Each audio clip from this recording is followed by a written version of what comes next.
आज हर किसी को अपना खुद का मुहासबा करने की ज़रूरत है, खुद को देखने की ज़रूरत है, जांचने की ज़रूरत है कि हमारा ज़ाहिर क्या है और बातिन क्या है।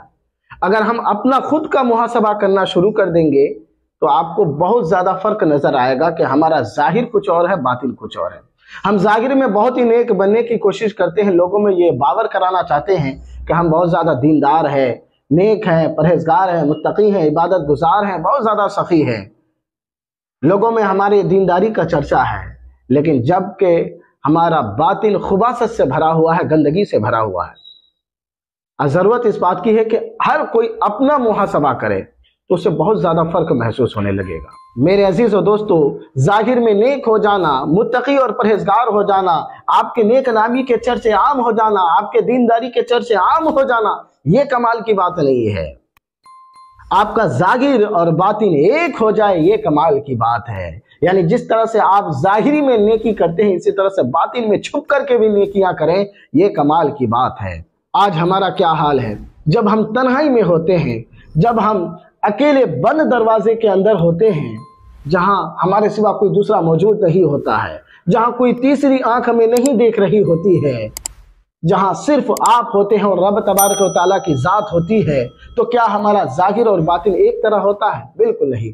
हमारा ज़ाहिर कुछ और होता है, बातिन कुछ और होता है। जैसे हम बंद दरवाजे के पीछे आते हैं, तन्हाई मैसर होती है, हम अल्लाह के हराम करदा कामों के मुर्तकिब हो जाते हैं, हम वो तमाम हुदूद पार कर देते हैं जिसकी शरीयत में मुमानियत है, हराम है, नाजायज़ हराम है।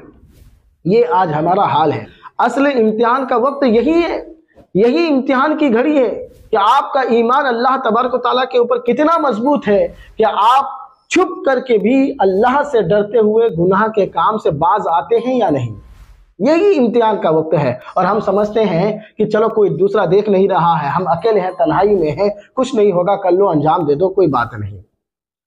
यही इम्तिहान का वक्त है कि आपका ईमान अल्लाह तबारक व तआला के ऊपर कितना मजबूत है और आप कितना मोमिन कामिल है। यही इम्तिहान का वक्त है। आज अक्सरियत मोबाइल फ़ोन के इस्तेमाल में मुलविस है। हर एक के हाथ में मोबाइल होता है, चाहे वो एंड्रॉयड हो, चाहे वो आईफोन वगैरह हो। हमारे इस्लामी भाई भी इस्तेमाल करते हैं, इस्लामी बहनें भी इस्तेमाल करती है। लेकिन अफसोस के बाद जब बंद दरवाजे में होते हैं, जब तन्हाई में होते हैं, तो फहाशी के तमाम हुदूद को पार कर देते हैं। वो अपने स्क्रीनों में, अपने लैपटॉप में, टेलीविज़न में वो गलत मनासिर देखते हैं, गाने भी सुनते हैं, फिल्में भी देखते हैं, ड्रामे भी देखते हैं, और यहाँ अल्लाह तबारक व तआला का खौफ बिल्कुल भूल जाते हैं, अल्लाह के हराम करदा कामों में मुलविस हो जाते हैं। तो असल इम्तिहान यहाँ है कि आप बंद दरवाजे में, जहाँ कोई आपको देख नहीं रहा होता है, उस वक्त भी आपके दिल में खशियत इलाही हो। छुप कर गुनाह करने वाले ज़रा गौर से सुनिए। हदीस पाक है, ये इब्ने माजा की हदीस है और 4345 हदीस नंबर है।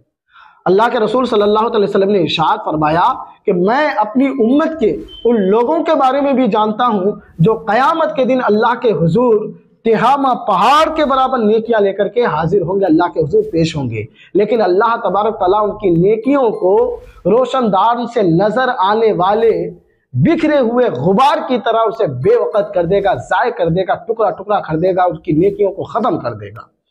हज़रत सौबान रज़ी अल्लाह तआला अन्हु ने जब सुना तो फरमाया, या रसूल अल्लाह सल्लल्लाहु अलैहि वसल्लम, वो कौन लोग होंगे, हमें उनके मुतालिक आगाह फरमाया ताकि हम उनमें से ना हो जाएं। तो आप सल्लल्लाहु अलैहि वसल्लम ने इरशाद फरमाया, वो हम ही में से हैं, वो हमारे कौम में से हैं, वो आप ही की तरह से इबादत भी करते हैं, नमाज भी पढ़ते हैं, हत्ता के रात को उठ कर आप ही के साथ क़याम भी करते हैं।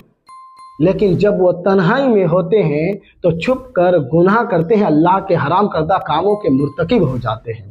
अल्लाहु अकबर। इस हदीस पाक में गौर करें, वो नमाजी भी हैं, वो नफली इबादत भी करते हैं, और ये नहीं बल्कि रातों को उठकर क़याम भी करते हैं, गोया तहज्जुद भी पढ़ते हैं, सब कुछ करते हैं। लेकिन जैसे ही तन्हाई में होते हैं, जैसे अकेले होते हैं, वो हराम करदा कामों में मुलविस हो जाते हैं, छुप कर गुनाह करने लगते हैं। तो अल्लाह तबारक तआला ऐसे छुप कर गुनाह करने वालों की नेकियां को ज़ाय कर देगा, गुबार के मानिंद बेवक़्त कर देगा। इसलिए मेरे अजीज़ और दोस्तों, जिस तरह से हम ज़ाहिर में نیک بننے کی کوشش کرتے ہیں، اسی طرح سے ہم باطن میں بھی نیک بن جائیں، ہمارا ظاہر اور باطن ایک ہو جائے، ہم چھپ کر بھی نہ گناہ کریں نہ علن اعلان گناہ کریں۔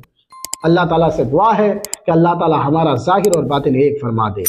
وآخر دعوانا الحمدللہ رب العالمین۔